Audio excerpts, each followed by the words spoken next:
Može poslije. Huh? Hoćeš sad?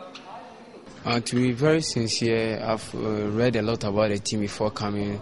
I realized in 1991 they were the European champions, and it's one of the traditional teams in Serbia, just as the team I am way back in Ghana, Kumasi Asante Kotoko. And they have a good supporting base. They are very passionate in the game, and they always want the players to give their all out. Yeah, so that's a little bit I know about the team. I would say as a player, you have to take chances, and whilst I'm here, I'm going to do my very best to play the best of games I can to help the team out.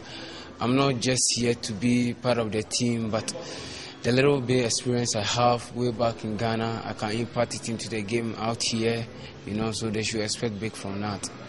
Yeah. Thanks very much.